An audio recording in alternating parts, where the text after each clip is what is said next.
Hey there guys, I am SonicGhost and welcome to Let's Play Sonic the Hedgehog 4 Episode 2. Sonic 4 Episode 2 was released for the PC, PlayStation 3, and Xbox 360 in 2012, and is a follow-up to Sonic 4 Episode 1 that released in 2010. In fact, if you go into the help and options and how to play section of the game, you'll get a story summary of Episode 2. Months after the events of Episode 1, Little Planet from Sonic CD has once again popped itself into Sonic's world, but at the same time, Dr. Eggman has revealed his latest scheme onto the world. This can't be a coincidence, Little Planet showing up at the same time Eggman's up to no good once again. So now with Tails in tow, Sonic sets off to investigate. So I should mention that if you have both Episode 1 and Episode 2, you get an exclusive little bit of game here to play in Episode 2 called Episode Metal. I did a video covering Episode Metal, so if you want to go ahead and watch that, I would definitely do so before you start watching the Episode 2 playthrough here, because Episode Metal takes place before the events of Episode 2. If you don't own both Episode 1 and Episode 2 and can't play Episode Metal, don't worry because the story doesn't need Episode Metal in order to fully understand.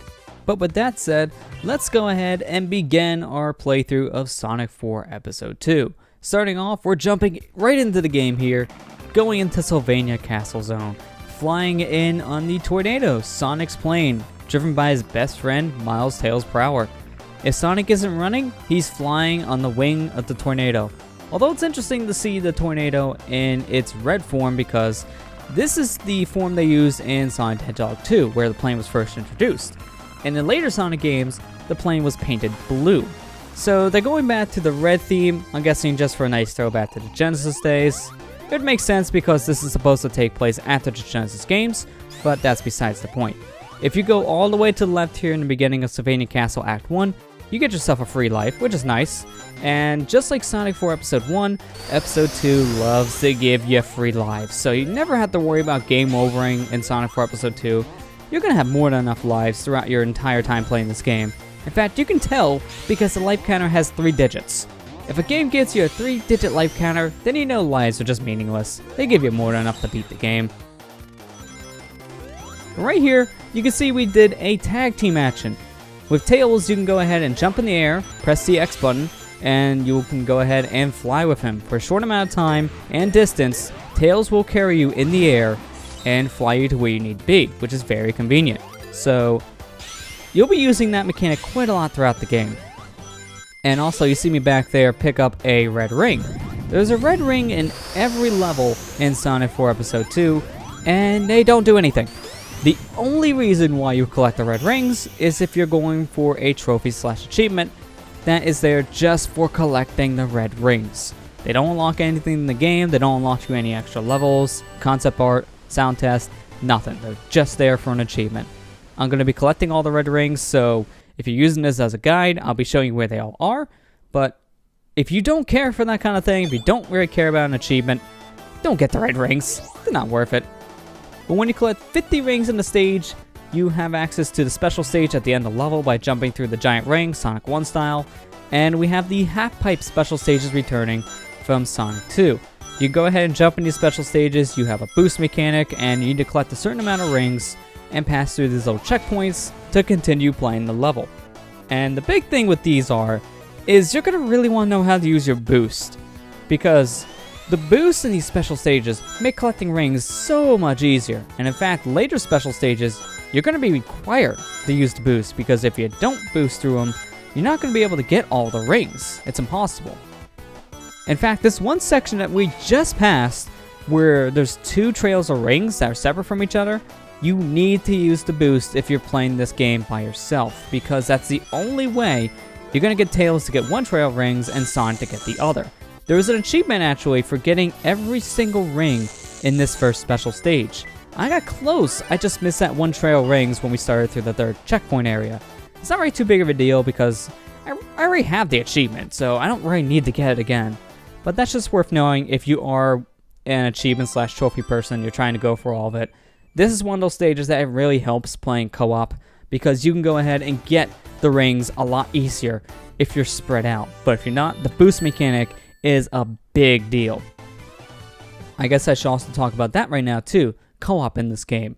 Because with Tails being in the game in general, just like the classics, you can go ahead and play through this game entirely in co-op. Unlike the classics though, it's a lot more designed for co-op here because the camera will stick to both characters of the screen. The camera doesn't just favor Sonic like it did in the Genesis days. So you can play this game either locally or online co-op, and because of that, you'll be able to play through the entire game with a lot easier of a time through a lot of stage hazards because you can go ahead and just breeze through a lot of stuff with co-op, honestly. You can have one person go ahead and take care of the bad guys, or you can just use one person to fly around a lot because Tails can fly on his own in co-op without carrying around Sonic, so you can kind of use that to your advantage as well. In fact, if you're playing as Tails in co-op, it's a much easier time. I'll be showing co-op after the playthrough's over because I don't want to do a co-op playthrough of this game. Reason being is the one big problem I have with co-op, and it's for some reason there's no story. You get story when you play this game by yourself, but if you're playing co-op, for some reason there's no story cutscenes at all, which I don't understand because that wouldn't really be harder to code in if you're playing co-op. It's the same game, playing through with the same characters, so I don't know why Sega decided let's not play through any cutscenes if you're playing co-op. It's a little weird, to be honest.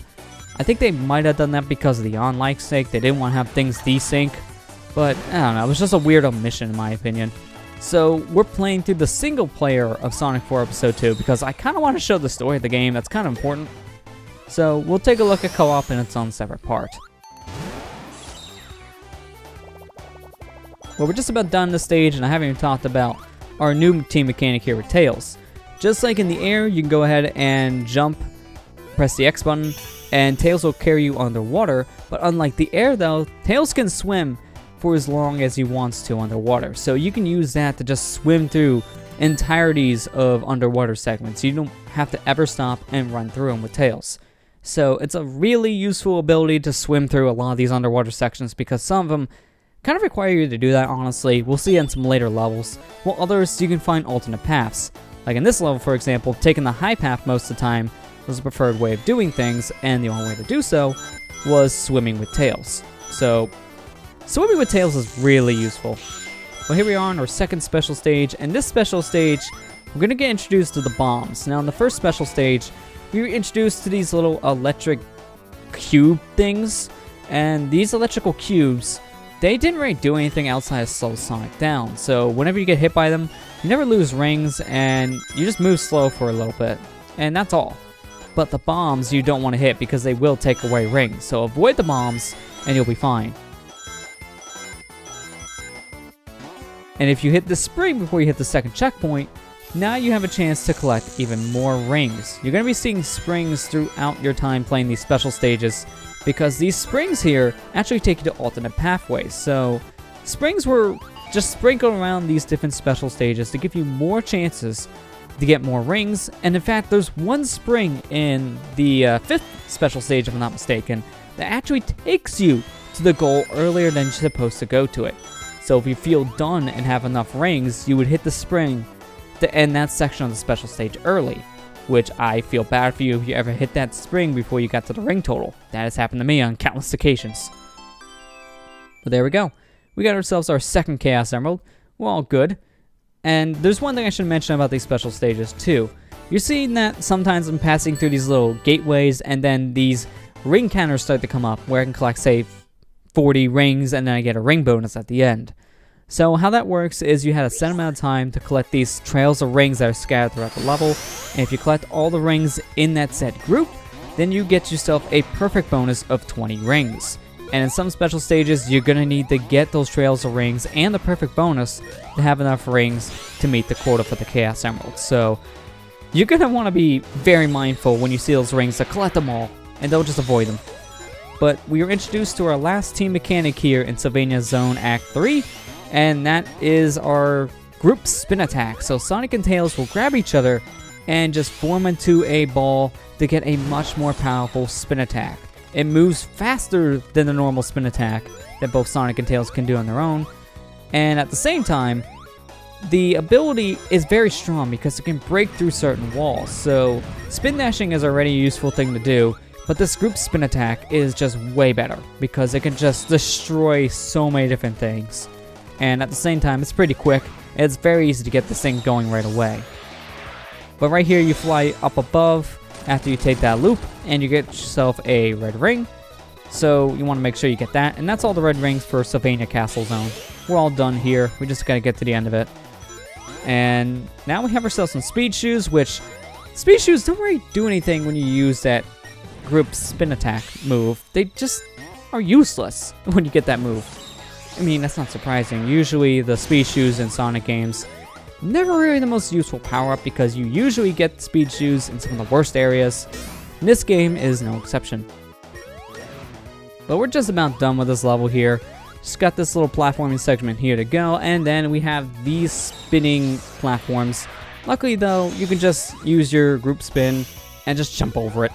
It's really not that big of a deal. And if you still don't feel confident in jumping on those things and running, you can fly with Tails.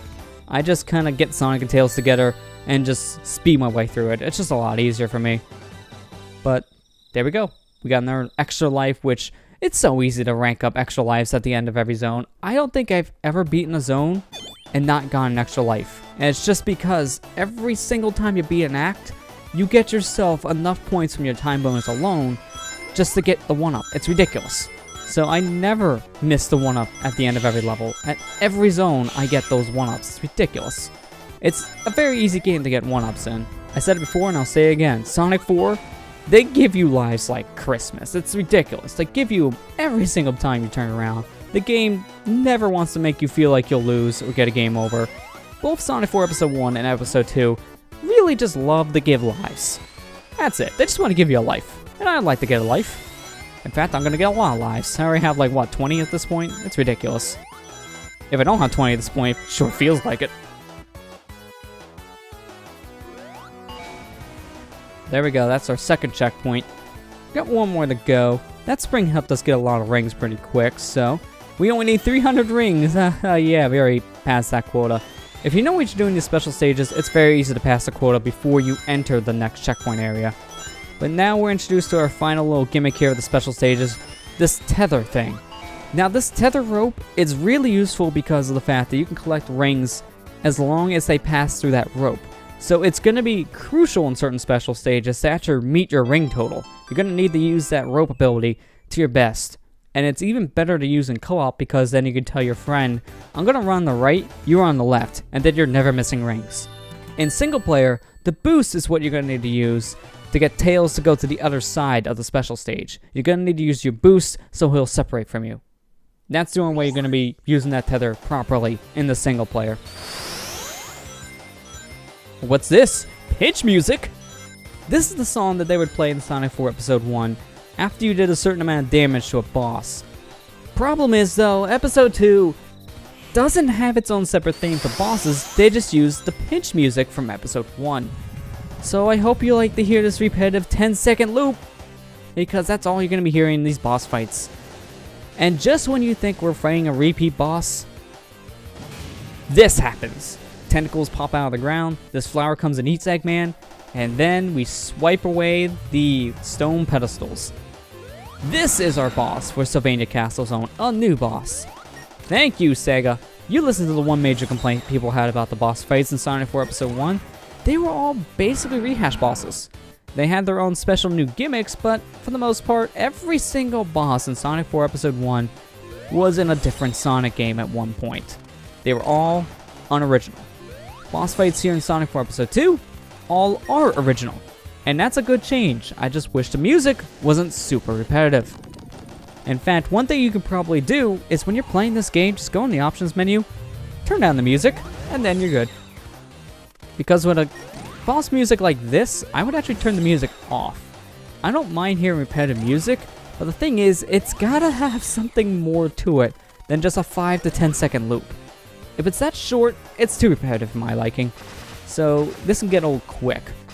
But after you do a certain amount of damage here to the boss, this is when we're going to get into the final phase of the fight, where the 4 tentacles, the plant, just kind of inject Eggman's creation here with more power, and then he's about ready to fire up a laser.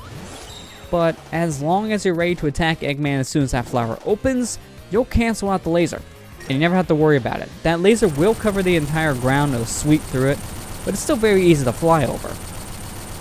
And that's it. Simple as that. Also, Eggman, have you seen Tails' fish? He caught it. It was that big. Like, I don't get his looking animation up. It looks like he's trying to show someone he caught a fish this big, because he's always holding his hands in a measurement style. It's weird. It's different, that's for sure, but it's weird. And there you go. That's Sylvania Castle Zone all cleared. But now that we cleared Sylvania Castle, we're free to move on, and we can go ahead to the next act, but we're not going to do that. We're going to go ahead and head back to the world map, because this is our first look at the world map of Sonic 4 Episode 2. And we're introduced to more zones here in the game. We have White Park Zone, Oil Ocean Zone, and then since we already did some special stages, we have access to the special stages to play here on the world map. So now with all this unlocked, I'm going to go ahead and end the episode here.